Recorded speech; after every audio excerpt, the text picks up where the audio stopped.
Salut tout le monde, petit message avant que je vous laisse avec la vidéo. Ce qui va suivre n'est pas du tout sponsorisé. Comme ça vous le savez. Comme j'apparais dans leur dernier numéro, il en va de soi, que je fasse une petite présentation et que je les remercie aussi. Donc tout simplement, ce petit message en début de vidéo va parler du magazine Metal Art. Donc on se retrouve sur leur page internet Metal Art. Donc comme vous pouvez le voir ici, Metal Art. Vous avez les news, les chroniques, les interviews, les live reports dans la section articles. Vous avez le magazine, les concours qu'ils font, les agendas, les contacts. Ici plus bas sur le lien que je vous mettrai en description, vous avez leurs différents magazines, enfin numéros qu'ils ont fait. Pour le moment, avec la crise du Covid, malheureusement, ils ont laissé que la version numérique. Donc c'est pour ça que vous retrouverez mon interview pour le moment que sur internet. Je ne sais pas si après ils feront des versions papier ou pas. Enfin, il n'y a que la partie 1 et la partie 2, enfin, que le premier magazine qui sont ici, qui sont en physique, que j'ai d'ailleurs. Donc voilà, donc ici vous avez les magazines, vous pouvez simplement les feuilleter, ou vous avez les PDF juste ici, vous pouvez télécharger. Alors ce que je trouve de bien avec Metal Art, c'est que c'est un magazine qui se veut gratuit, et tout simplement, pour les soutenir, ils ont un merchandising que voici. Donc retrouvez nos designs et choisissez le support. Le prix varie en fonction du support. Par exemple, admettons, oui je sais pour certains c'est un peu cher, si je puis dire. Mais bon, c'est un magazine qui se veut rester gratuit.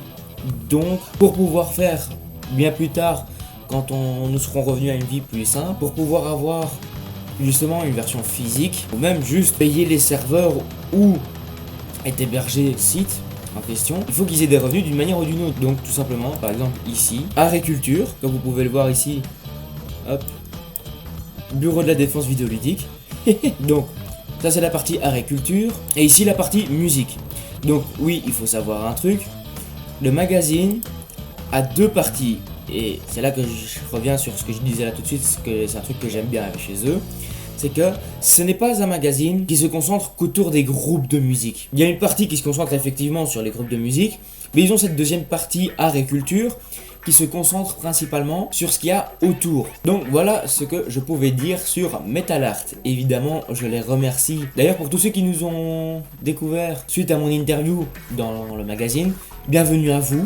J'espère que le contenu va vous plaire, que ce soit de mon côté ou celui de Nico. Pour ceux qui nous suivent déjà actuellement, je vous invite à aller sur le site du Metal Art, car c'est un magazine qui en vaut la peine, qui est dingue. La mise en page, elle est propre, nickel, c'est clair, net et précis au niveau que ce soit au niveau des interviews, que ce soit au niveau des articles en eux-mêmes. J'ai été frappé par autant de nickel chrome. Enfin bref, voilà.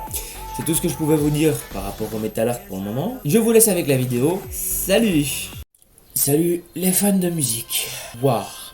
Bon, on va s'attaquer à ce groupe parce que je vais regretter sinon de ne pas l'avoir fait, parce que sinon plus tard on va me demander de le refaire. Du coup, aujourd'hui, on va s'attaquer à un groupe de deathcore américain originaire de la baie de San Francisco, en Californie du coup. Le groupe s'est formé en 2009. J'ai déjà écouté du deathcore. Après chacun ses goûts, bien évidemment, mais je vous jure, quand les extraits passeront, même Nico pourra vous le confirmer, c'est... Waouh! Aujourd'hui, nous allons parler de Rings of Saturn.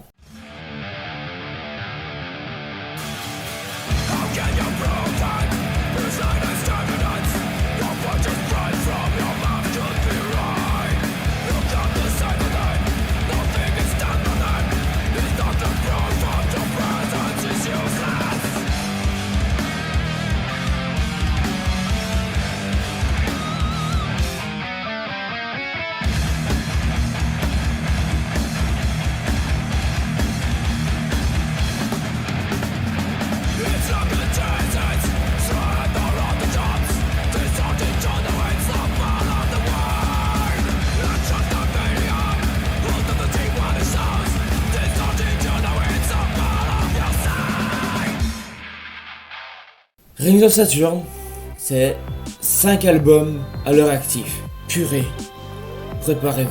En 2010, ils vont sortir leur premier album, nommé très classieusement d'ailleurs, Embryonic Anomaly.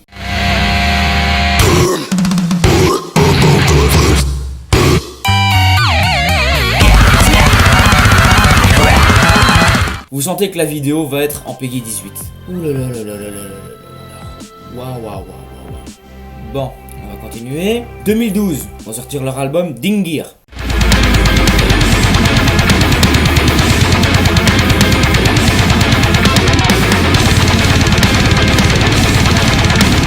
Ouais, bon, je garde mon avis pour plus tard. En 2014, ils vont sortir par la suite Logo Ki N.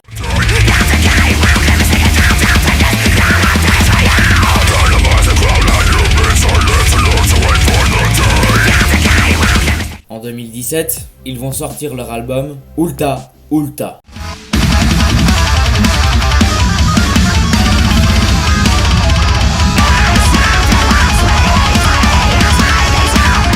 Ça fait très extraterrestre, n'empêche, mine de rien. Mais on sent qu'il tourne autour de ça.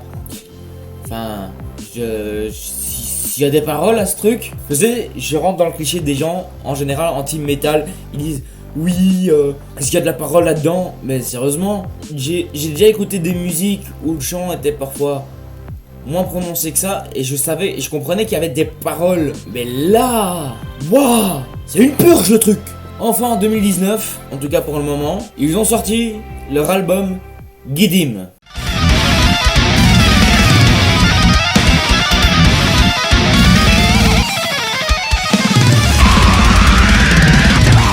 Bon, vous l'aurez compris, avec la vidéo, tout le reste de la vidéo, je ne porte pas Rings of Saturn dans mon cœur. Après, avant de dire mon vrai avis dessus, enfin, ça fait partie de mon vrai avis, mais bon, avant de dire un avis... le côté négatif de mon avis, je vais donner le positif que j'en ai retiré de ce groupe. C'est-à-dire que il y a des riffs qui, franchement, des potes, faut pas se le nier, il y a des riffs qui envoient du lourd. Il y a aussi le fait que ce soit un peu... J'ai envie de dire qu'il y a une petite patte expérimentale là dans tout ça, mais il y a la partie un peu... on se donne un genre extraterrestre avec nos instruments. Les solos, pitié, n'en parlons même pas. D'ailleurs, pour ce point-là, Max Wyme en parle mieux que moi dans son Paye ton guitariste sur Rings of Saturn. Je vous le mets en description celui-là. Sérieusement, ok, les gens peuvent adorer machin, tout ce que vous voulez. Mais allez, c'est chaotique à shit. Mon cerveau est en mode, mais qu'est-ce que tu me fais écouter là? Même Nico pourra vous confirmer. Non, par pitié, c'était compliqué, très compliqué. Non, tu crois? Je prends encore de l'aspirine, j'arrive. Vas-y, va te reposer, va faire une petite sieste. Aspirine, ah voilà. Non, ça c'est la vodka, n'y touche pas! Oh, les pièces. Et alors, j'admets, il y a des pochettes qui sont bien. Mais, les gars, vos pochettes, elles sont pas un poil surchargées. Sérieusement, il y a des pochettes comme par exemple celle-ci de Frau Blücher and the Drunken Horses. D'ailleurs, ça c'est leur nouvel album, Smile.